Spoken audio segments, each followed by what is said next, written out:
Good morning! Cup of coffee to start your day? No thanks, Jonathan. Ada, how close are we to the asteroid? Coming up on it in a minute. After spending around 5 hours with Into Black today, I am completely hooked, and I haven't even touched the multiplayer. It's got so many elements of games I like, particularly No Man's Sky, but without the confusion I always feel when I start playing it, and it looks excellent on Quest 3. This game, so far for me at least, has been nothing short of shockingly good, and if I wasn't writing this review, I would definitely still be playing. But please give me a couple of minutes and I'm going to tell you why. The story sees you crash land on a planet and you have to escape. The core of the ship has gone and the ship's AI is damaged, which leaves you with Jonathan, your AI assistant, and I'm 99% certain this AI bot who accompanies you throughout this adventure is voiced by the same guy who did Codsworth from Fallout. Great, a lava river.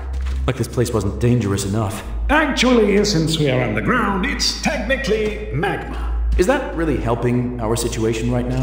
That entry has its own reward. Which, to be honest, was a real shocker, and it instantly added some sort of quality leap to the whole game.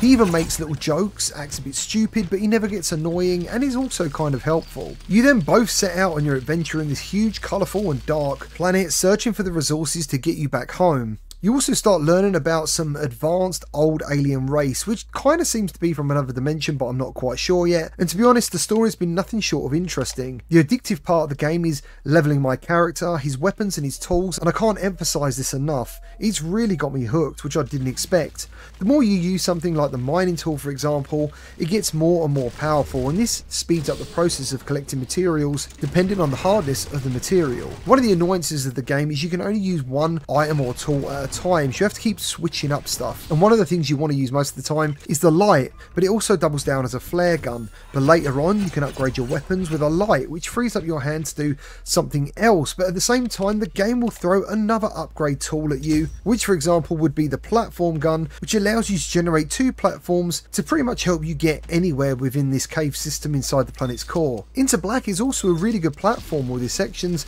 that see you go through lava and moving rocks. There's also big bouncy mushrooms, at least I think they look like mushrooms, and the planet you're on has low gravity, and when you have a double jump combined with an air dash, this all really makes for a really cool platforming experience, and these moves are quite handy during a fight. But when it comes to the level variety, it is all kind of similar. It's all like based in a cave system, but there's like underwater sections. Well, look at that, another cave.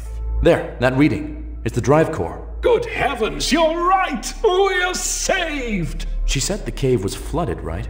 Scratch that, we are once again unsaved. And some open space environments which were pretty cool to explore. And each level has a really big map, and you can grab the map off your wrist, throw it on the floor to see how the cave system navigates, and it doesn't always tell you where to go, which I really liked because it meant actually having to work out where I need to go to next to get to the objective. All the resources you find and mine can be used to fabricate upgrades for your suit, tools and weapons, and you'll find yourself caught in an addictive loop, not only to complete each mission but to harvest as much resources on each run. And at the end of each run, if you want to take all your resources with you, you have to set up a container to teleport them back, and you have to protect this area for 60 seconds against the enemy. The combat's been pretty good too. So far I've unlocked 3 different weapons and they've all got an active reload system, and the enemies have been of a pretty good variety, but I'm hoping there's going to be more as the game progresses.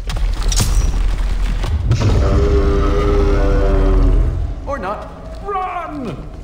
In the 5 hours I've been playing, I've reached level 7, and there's 20 plus levels, and there's also the multiplayer on top of that where you can go exploring with up to 3 players, and there's PvP for up to 11 players. There's just so much here, and I feel like I'm only at the tip of the iceberg, because there's also skill trees to everything that you can fabricate upgrades for. More health, more damage, more storage, more power for your mind beam, and there's loot crates all over the place with legendary loot and perks inside. The devs have really cracked the code for me on this one. A VR sci-fi story based campaign which looks really great, has good voice acting, a mystery to it, and tons of unlockables and upgrades. I was always looking forward to playing this, but somehow I must have misunderstood how good this game was going to be from the trailers. Now, to be clear, I haven't finished it yet, but it's already been one of my favourite VR games to play this year, and I'm so pleased this game is a win, because recently I do feel there's been many negative reviews on the channel. So to summarise, if you love sci-fi, exploration, action, levelling and a decent decent story, this game is easily for you. I've included my affiliate link in the description so you can save 10% if you wish to purchase it. If you do pick this up, please come back and let others know what you think down in the comment section. Thank you for any likes and any comments. Please subscribe for more VR content, and I'll see you all on the next one.